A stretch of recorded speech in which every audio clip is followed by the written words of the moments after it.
Welcome to the module on broadcast sponsorship and corporate hospitality. My name is Abimbola Ilo, and I'm going to take you through some insights, some of our thoughts regarding this important subject matter. So just a brief, quick introduction, obviously, to the module. Hopefully, we're hoping that this module will help the students, yourselves, to gain some insights into the crucial role that both, broadcast sponsorships and corporate hospitality, especially sports corporate hospitality, plays within marketing and business. It's also designed to provide students with relevant case studies, and I'll share this obviously to hopefully give some rich insight into our discourse. And lastly, to provide some insights into what the likely state of this space is given current technological innovations within the market ecosystem.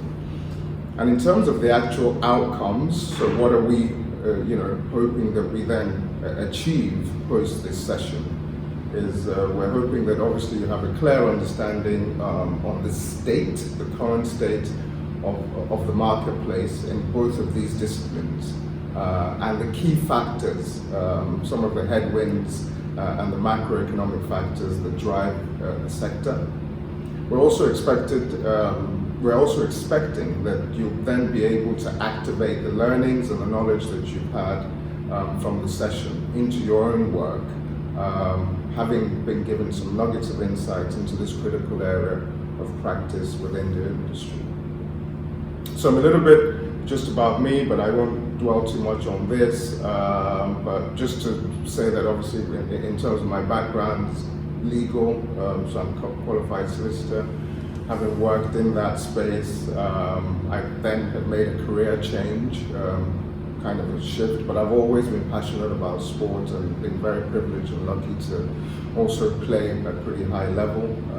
So it was and is a passion project, and then over the last dozen or so years, I've been working and leading Integral, working across the whole value chain in sports. So we work in media rights, which I'll link also with broadcast sponsorships as we go ahead.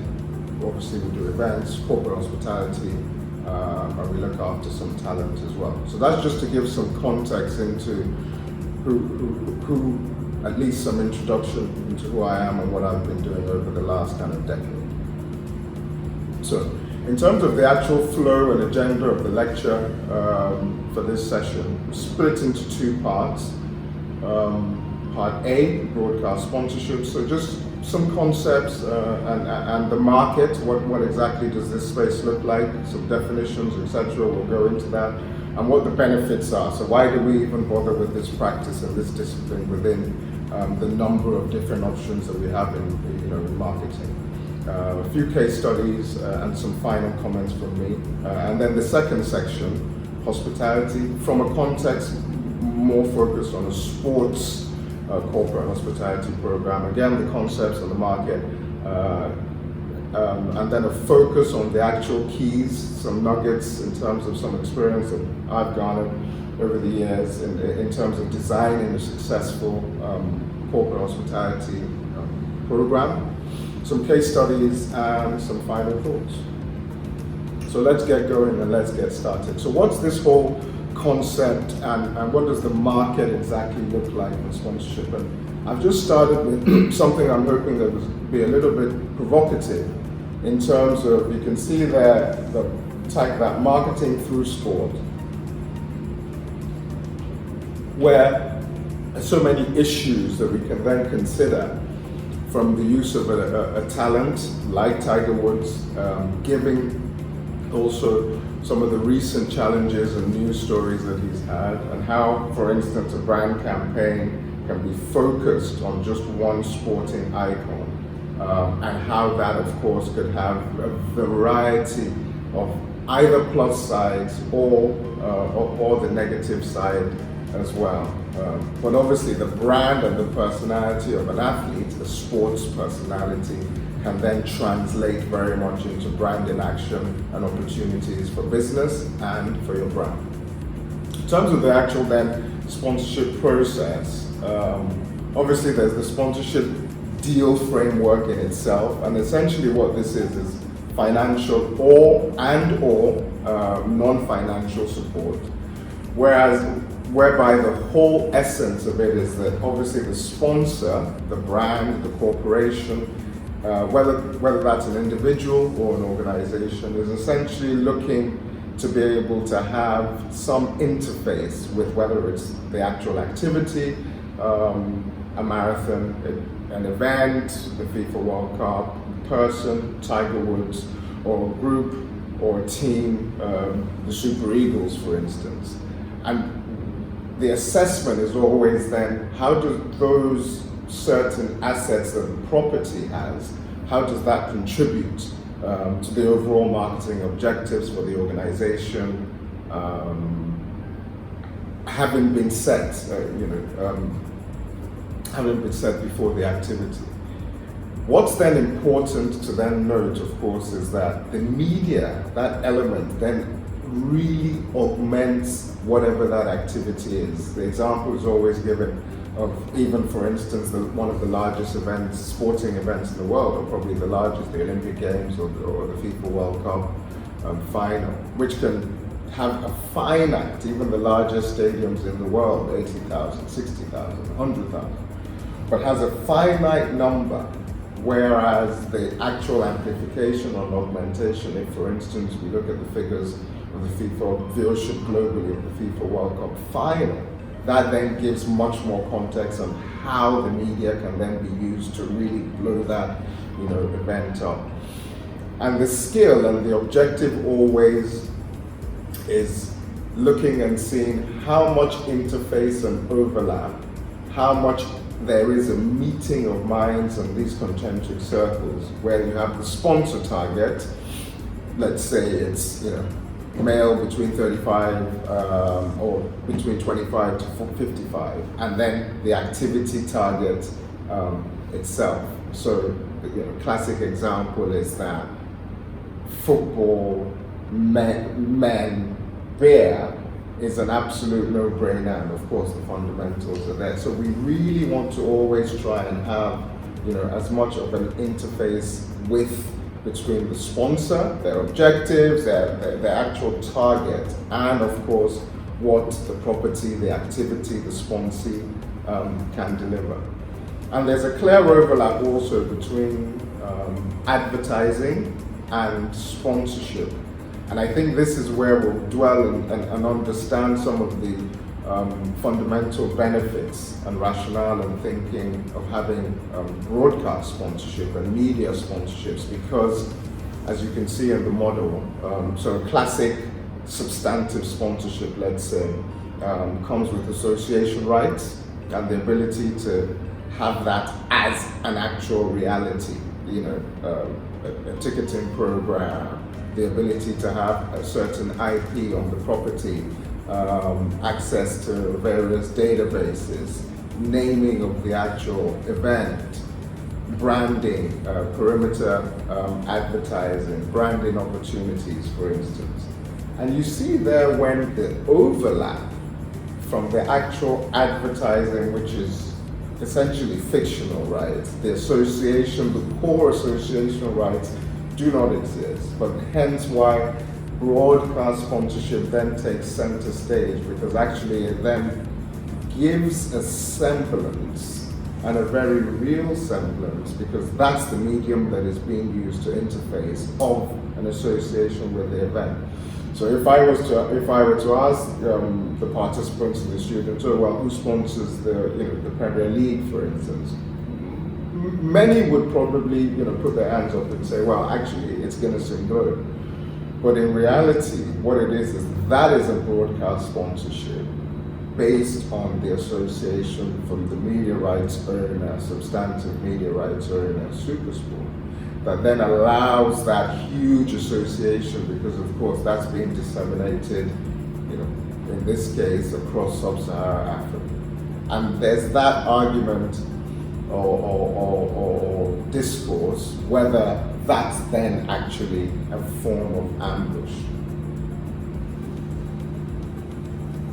In terms of then how sponsorship then fits and interfaces and interacts with other communication instruments, it's interesting, of course, to note what we've just spoken about and said with advertising and how that fictional play with broadcast and the interface, the augmentation. It's important to dissect and realize that sponsorship is an investment, and therefore there is an inherent expectation for a return. The definition given here is it's an investment in cash or kind, just as we said. It could be financial or non-financial. For an activity, an event, a broadcast in this instance, in return for access to exploitable commercial potential associated with this activity. And that's absolutely vital. There's an actual exchange, clearly. So sponsorship is not patronage, and later on I'll give some further insight into this, or some differences. It's whilst very related to cause marketing or cause-related marketing, essentially it's not. The actual full-on basis of cause is many times different in terms of the objectives from sponsorship. Product placement being used many times, for instance, the Coming to America 2 recently released has been great. The product placement examples there, I think classic ones used, for instance, by Puma and also by Pepsi, really subtle but poignant and really great branding. And it's not in itself bartering, though all related and interconnected. But sponsorship in itself, as I said, it's an investment in cash and or in kind, because depending on the deal structure, there's a level of cash that's given, but then that could be supported by so many other things: products, know-how, innovation, technological support, branding, so many things contained. But the whole basis of it, because it's a business transaction, is that there is then a return to the sponsor for certain exploitable commercial rights, inventory, which we'll go into as we make progress. So just some highlights here, and I think it's important to highlight the difference between sponsorship and patronage. So the differences are, as I said, the interests, the actual objectives and interests are usually predominant. You're aware of them. I mean, several of you on the brand side creating sponsorship programs, evaluating sponsorship programs, surely will go through a very detailed process of dissecting the objectives, dissecting the policy, etc. So those things are clearly defined, or should be. The sponsor is many times mentioned, of course, because part of it is you're trying to ensure that within that process you're communicating with your target audience, you're communicating with your either whether it's your customers or a new set of customers. There's a fixed return, so there's always, obviously contained in a sponsorship contract, there's always then elements that it's clear that these are the deliverables, this is the inventory, this is how many, in our case for instance, this is how many squeeze bags you get, this is how many logos on screen you get for media sponsorship, this is how many mentions you get, this is how many stings you get, a whole array of what is fixed in the return. And then of course it's supported, commercial impact. Patronage, on the other hand, is social in its nature, in its very essence, as opposed to being business. Many times the actual patron is not mentioned. It's being done from a place, of benevolence. It's being done many times from a place of just support and care for whatever the activity might be. And the return, in many ways, it's not certain, it's not fixed. It may not even necessarily be contained in a written contract. Commonalities, of course, is because of the nature of the activities, is that there is a cross-fertilization and a cross-section across sports, the arts, social, of course, like we mentioned, the environment, which becomes more and more important in our current time. And then the types of support, which is commonality again, is it can be financial or non-financial.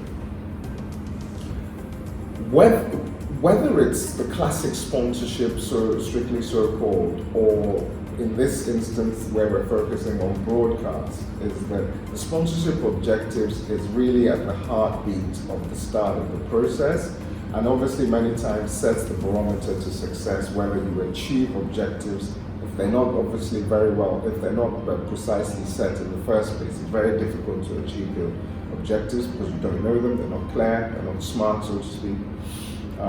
And it's very, very important to be also very realistic whilst being ambitious, but obviously the process of listing, calibrating, categorizing, cataloging the sponsorship objectives then gives a certain checklist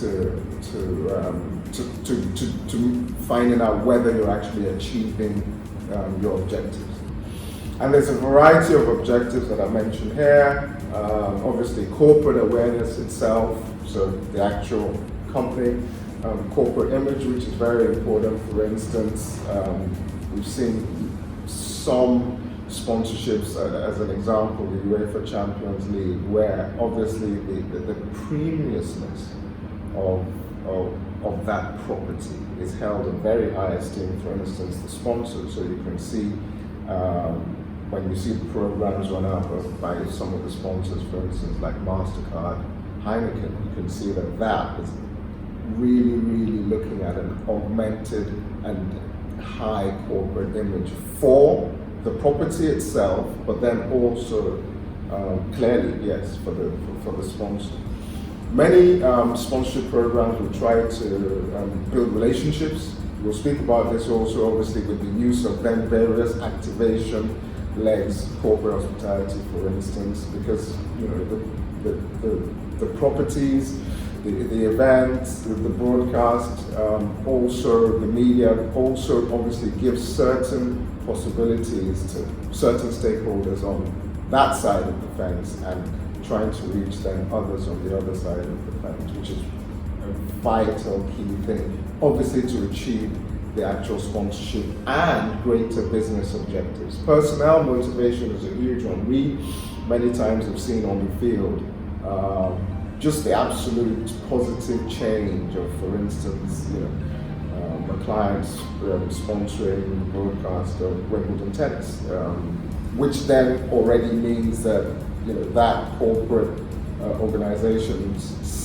perceived firstly, but also real, because there's fundamentals that are tangible. Absolute positive, uplift in just morale and motivation of personnel because of the prestige of the property, because of the excitement within. And this, for instance, could be also used, and we've seen this also, an internal leg used to activate sponsorships, because it's one of the key objectives for the organization. Sales, of course, who doesn't? We all know how we're all looking at our bottom lines and trying to ensure that we push out more revenues, and especially in broadcast, obviously the use of making sure that there's a huge audience there, captive many times in sports broadcasting and in sports sponsorship, broadcast sports sponsorship. And the basic use of our coupons and promos, and the fact that everything is now digital, so there's a whole interplay which is vital and interconnected, on the broadcast, the actual TV product, and then all the digital so-called second screen augmentations as well, and how that can then have a direct impact on sales with very, very clearly defined sponsorship programs. And the beauty, of course, in this age and where we're at currently is it's all empirical. So technology allows you to pinpoint so much, and that innovation is vital in tracking sales, in setting realistic and achievable sales objectives, and obviously that's a classic key objective for sponsorships. Product demonstration is a huge one. Also, as an example, we see the kind of product displays using the FIFA World Cup, the Olympic Games, for instance. If I take the example of Samsung and how their whole technology is completely immersed and embedded into the entire Olympic Games program. So that's full-on brand in action, and so is functionality that it can obviously scale at that event. It allows, because there's then a captive audience, it allows huge amount of people. Maybe unfortunately not in Tokyo, from what we're hearing this year, already postponed by a year. But usually, the whole world essentially descends to the Olympic Games venue, host city. And as I said, examples of Samsung and the work they're doing, just as one example. Brand image and brand awareness also could be other objectives for a sponsorship. And then in terms of the actual fundamentals, and I hope we understand how the relationship works, in sport. Of course, at the center of it all is the consumer, naturally. That's the most important leg of the so-called tripod. On the left-hand side, you see there, of course, media, where we're saying this is augmenting that whole process.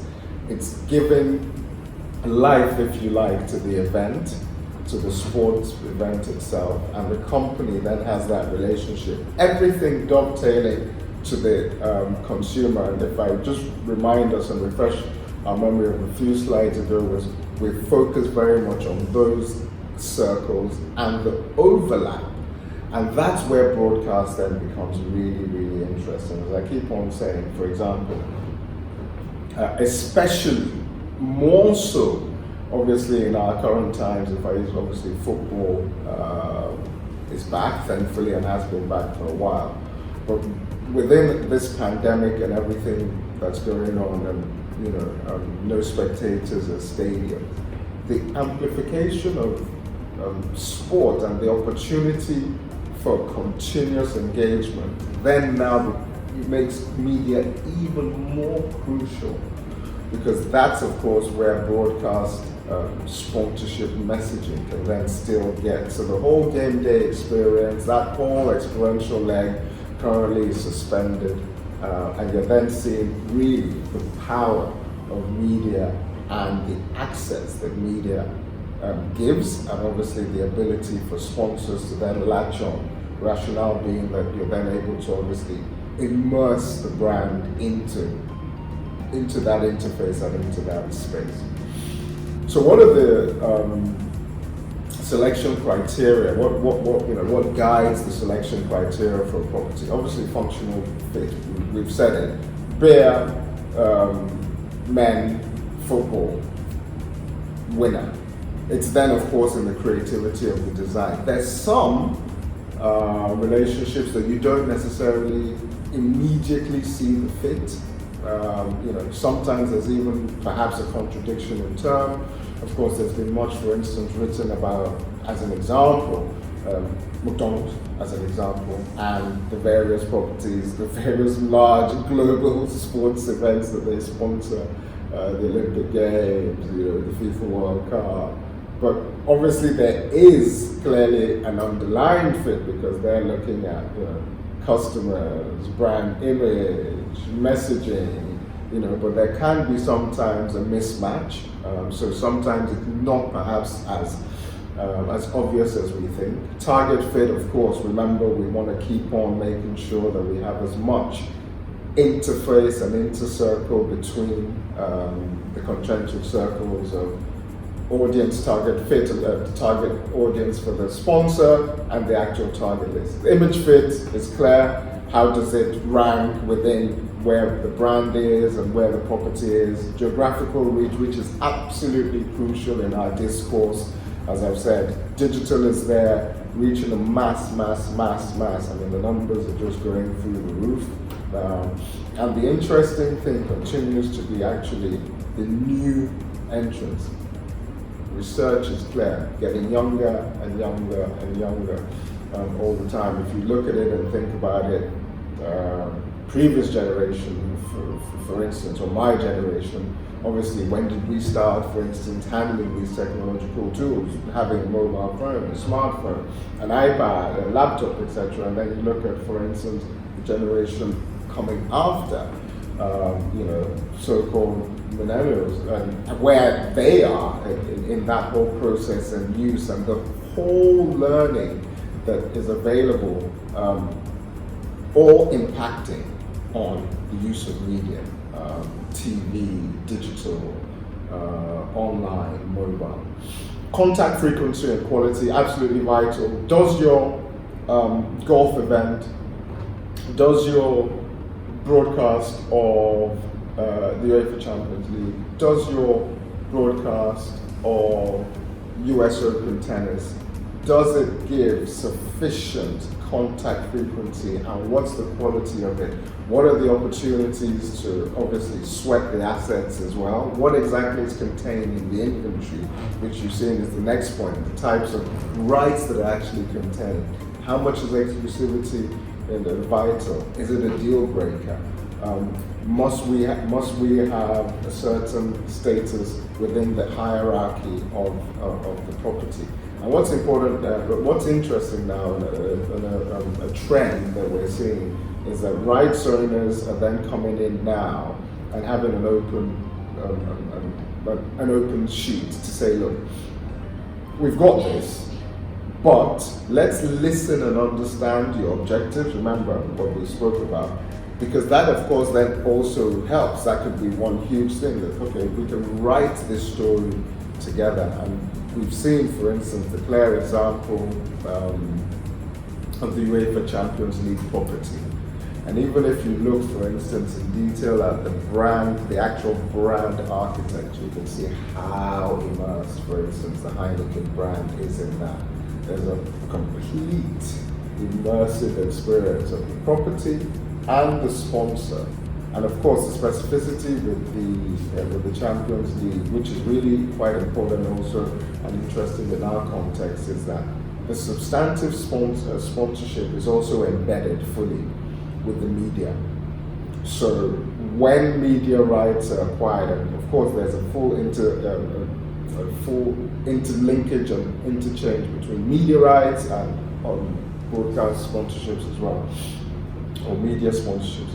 But the interesting thing here is that the actual, as I said, the actual substantive sponsorship is embedded fully into the media sponsorship. So all the various rights owners that buy rights from UEFA, then actually it already comes, the Heineken branding and brand protocol and brand assets actually already embedded fully in the feed, in the signal.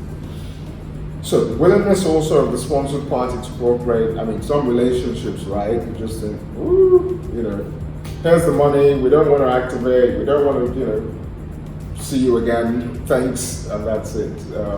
Some practitioners might think that that's a good deal. No, but it's supposed to be a partnership. I mean, I just gave the example, for instance, of Heineken and the Champions League, and we see how that works fully, as in across the whole sponsorship asset. And then, of course, vital, what exactly is this going to cost, and what exactly are the benefits?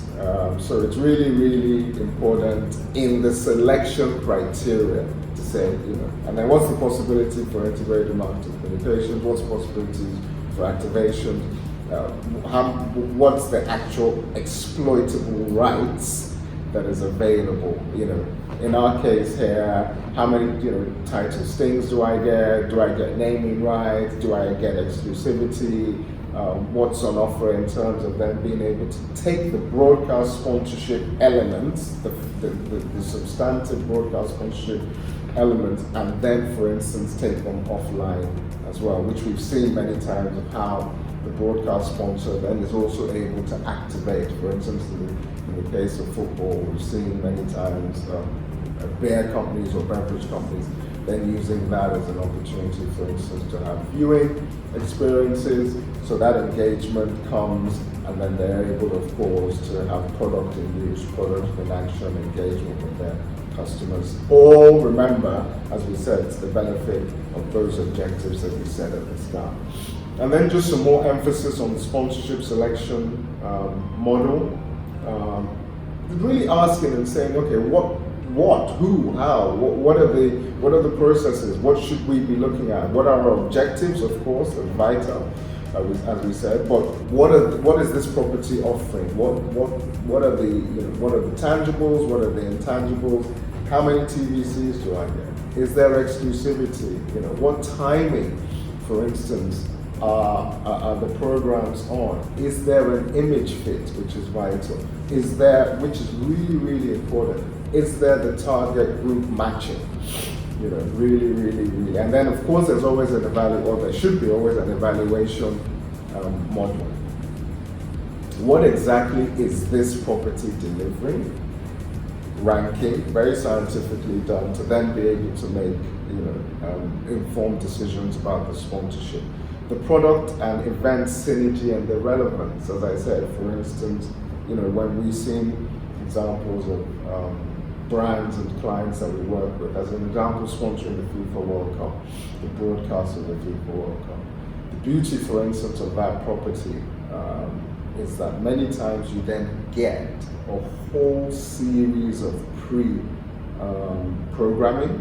So you've got all sorts of highlights, features, a whole build-up, team focus, coach focus, etc.